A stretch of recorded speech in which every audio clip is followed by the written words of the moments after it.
What's going on, guys? We're back, and we got another Preston Stewart video, man. He's pumping them out, man. So we're gonna watch every single one of them. Um, this one specifically is it says Crimea cut off deepens while Russia struggles to stop it. What they mean by that is this land bridge that's in red here. This is Crimea down here, annexed Crimea, which was Ukrainian territory. Russia stole it in 2014, as well as part of the Donbass when this all initially started.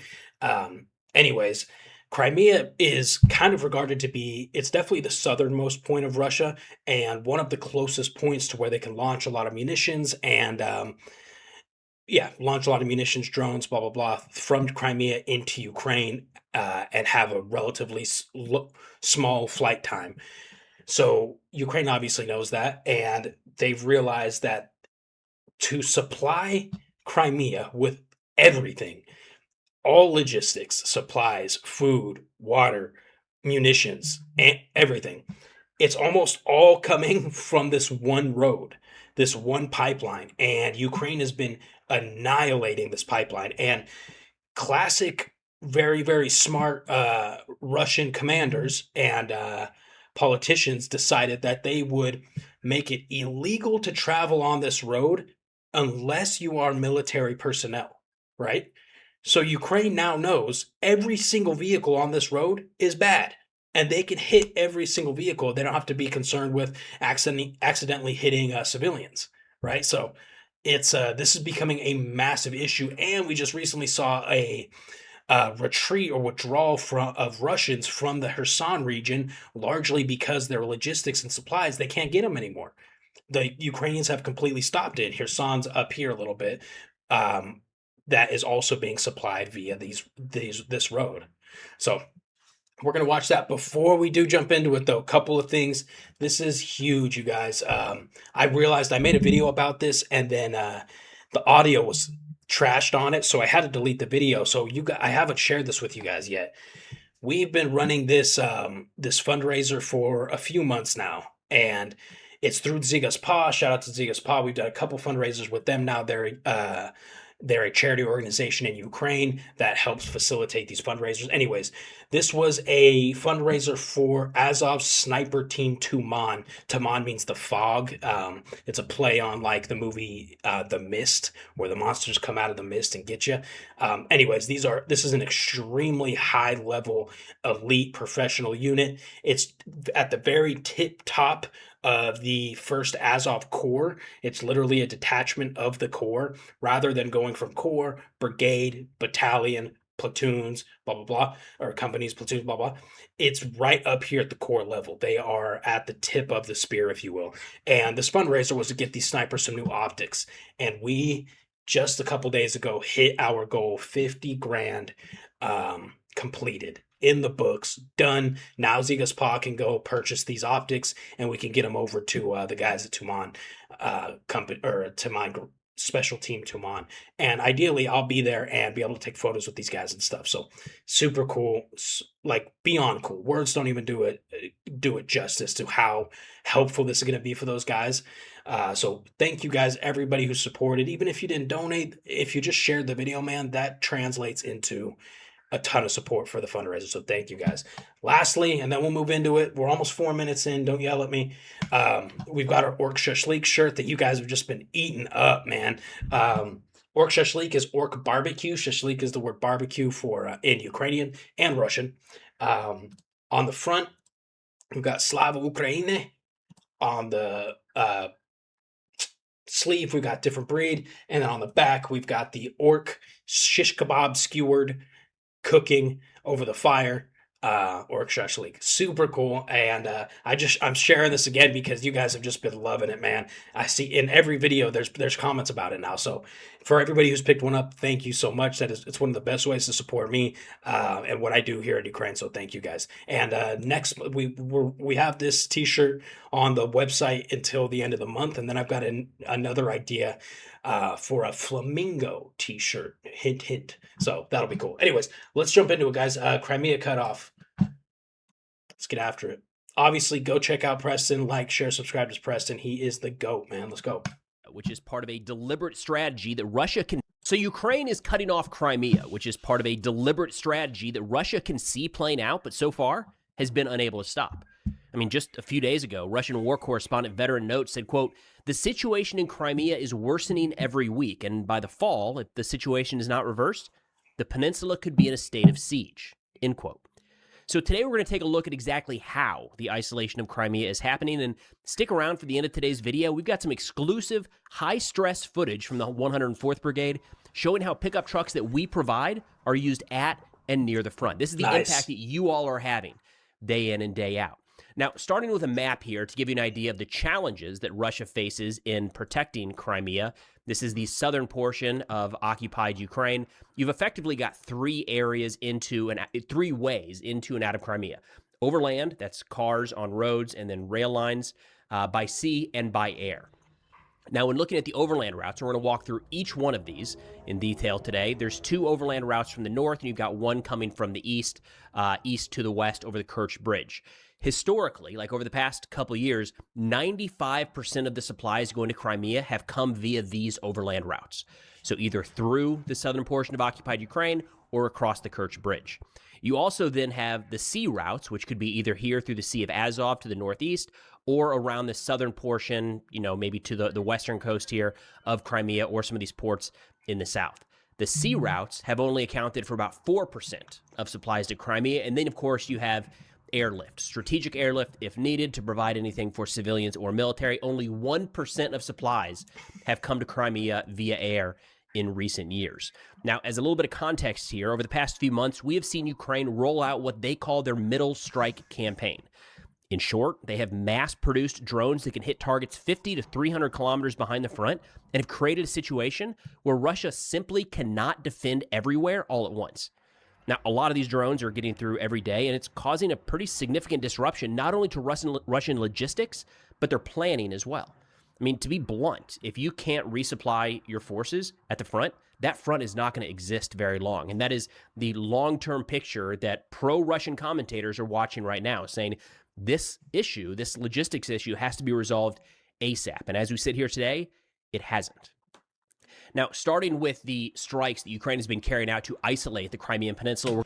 We're going to start seeing like the world's longest netting tunnel over this road, I bet.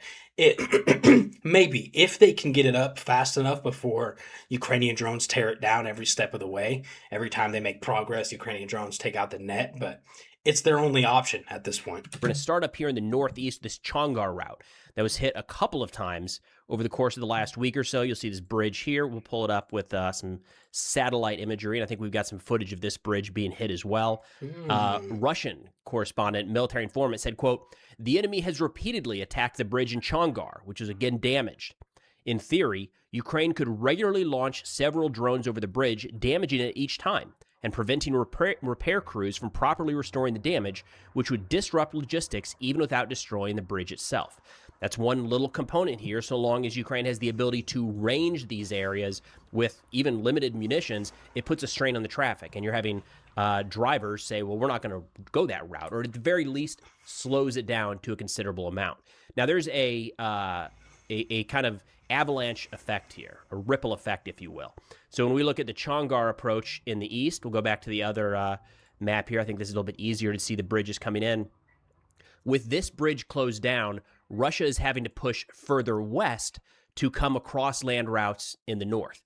The challenge here is look at the route they're going to have to go around, add significant wear and tear, a lot of extra fuel used when there's already fuel shortages in portions of these territories. It also brings them, we'll pull the ruler back out, this area here, we'll say is 132 kilometers from Ukrainian positions. When you get over here, all of a sudden you're 70 less. I mean, I don't know how far north they're going to have to drive to make this approach, but it brings all of the Russian logistics that much closer to Ukrainian drones. What do you think happened when that was rolled out? Deep State Map, talking about this, said it's a trap. They said using this route, the alternate route to the west, stretches Russian logistics by about 100 kilometers, which complicates the process of intensity of supply, increases the wear and tear of equipment and fuel consumption, but most importantly, it's a shorter distance for Ukrainian drones. And we actually saw this playing out just yesterday. Military informant speaking to this as well said, quote, again, a Russian source, said, as we anticipated, the enemy began to use their kamikaze drones with powerful warheads to attack truck parking areas, which are piling up due to traffic congestion after the bridges were destroyed. Despite more than 2 months of attacks on logistics, nothing has been done to set up protected parking areas. If the systematic nature of the strikes continues, the transport accessibility of the peninsula through new territories will be seriously disrupted, and it will be necessary to open the Crimean Bridge for trucks with the risk of losing it as well. Which brings us to the other overland route. So, hold on, before we go there, I want to point out Kherson up here. This is what I was talking about that the Russians recently had to withdraw from. And you can see if logistics are cut from here, right? There's only a couple routes over to Kherson. Really just one, actually. It's just from up here in Melitopol all the way over. If these logistics are cut, Kherson is extremely vulnerable and secluded, right? So there's no wonder that they withdrew. Also, we've heard reports from right here as well. What is that? Kakova and Nova Kakova? Same thing. These guys they're saying it's turning into a desperate. The Russians are saying it's turning into a desperate situation. Every time their supplies are on their way, they get hit by Ukrainian drones.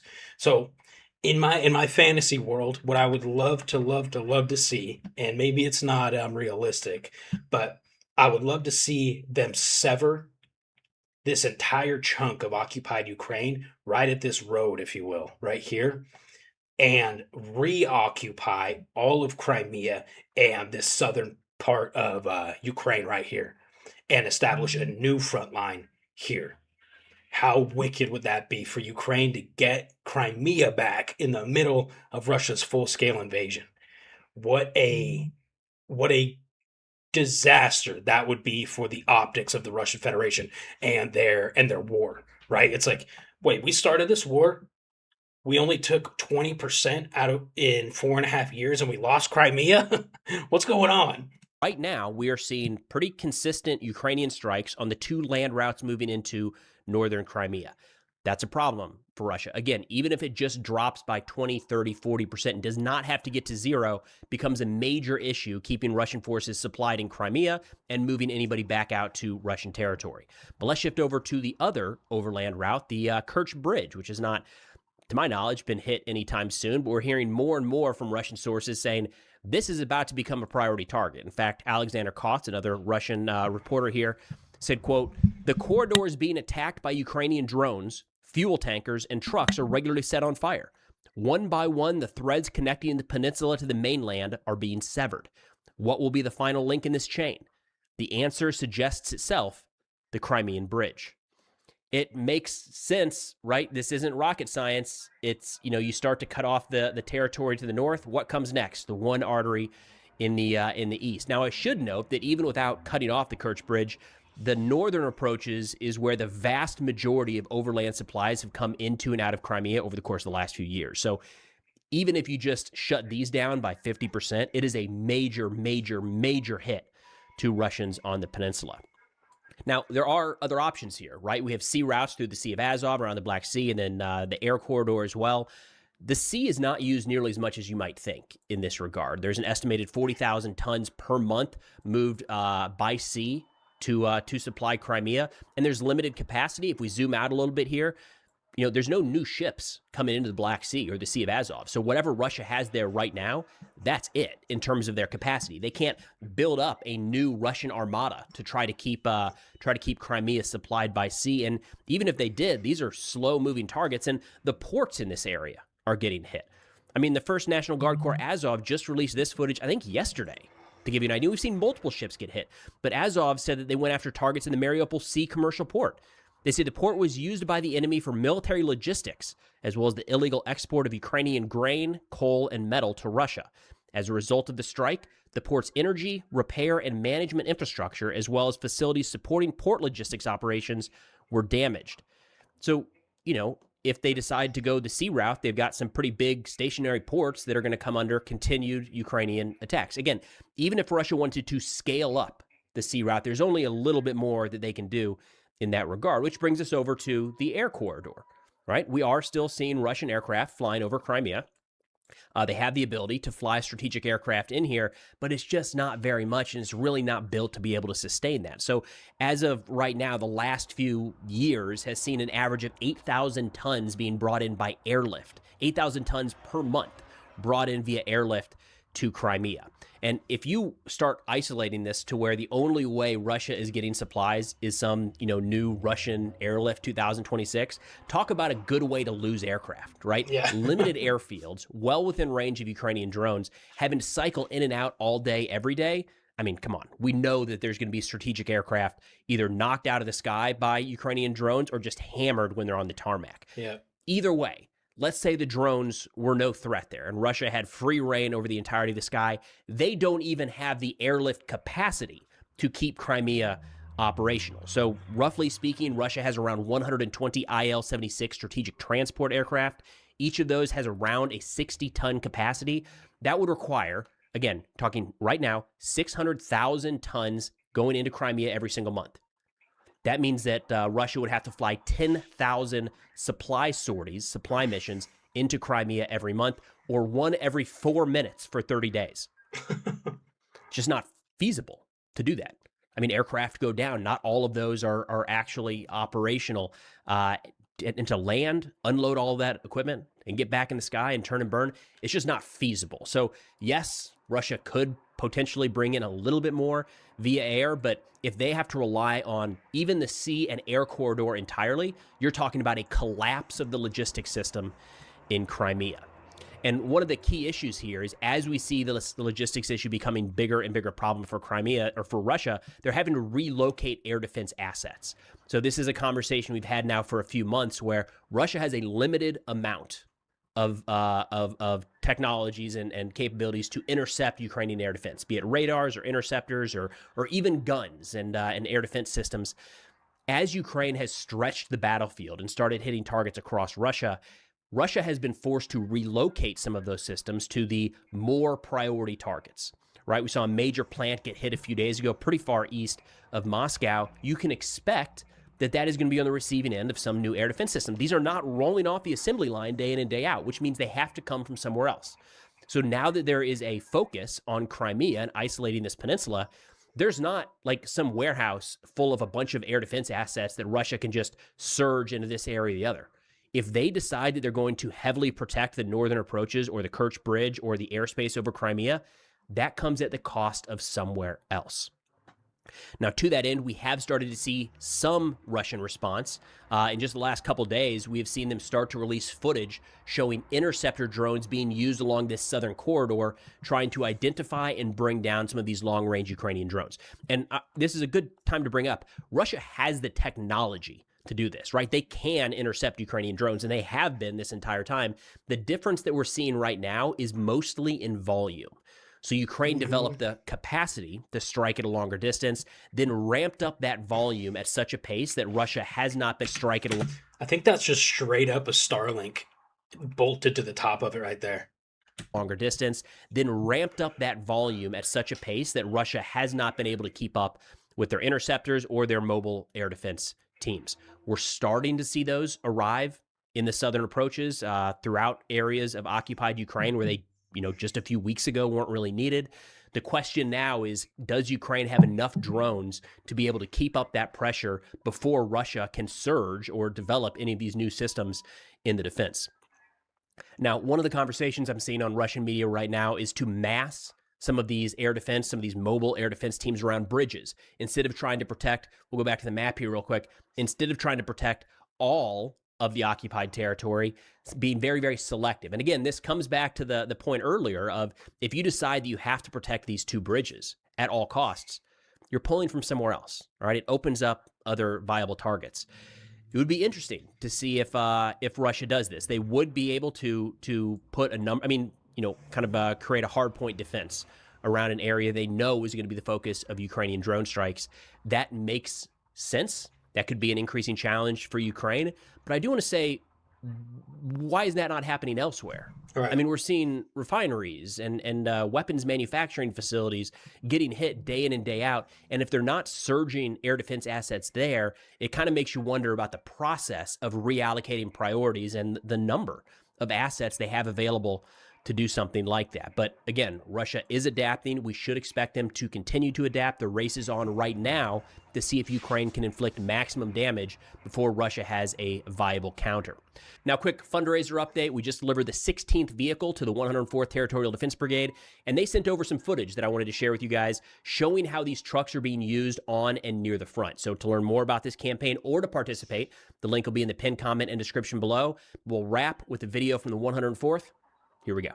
Так, я прямо і прямо. Ована.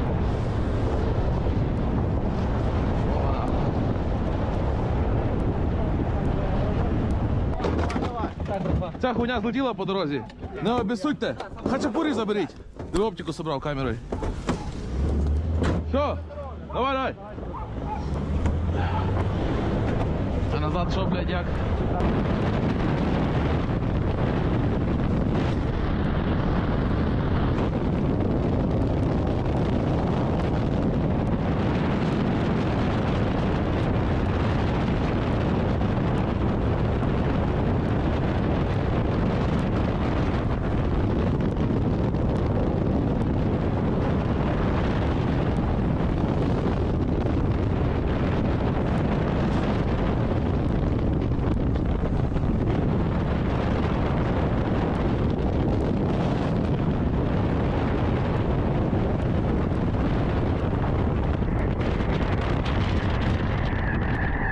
Що таке? Що? Де вона? А вон вони. Норм, норм. Я праву.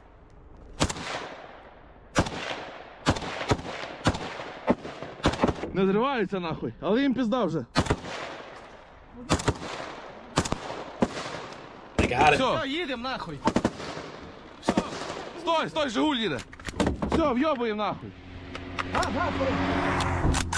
Damn, that dude drove right by it.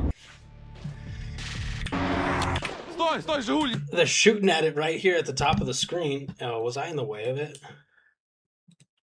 They were shooting by it right by it up here, and that car drove right by it. But it looks like they disabled it anyways. Cool video.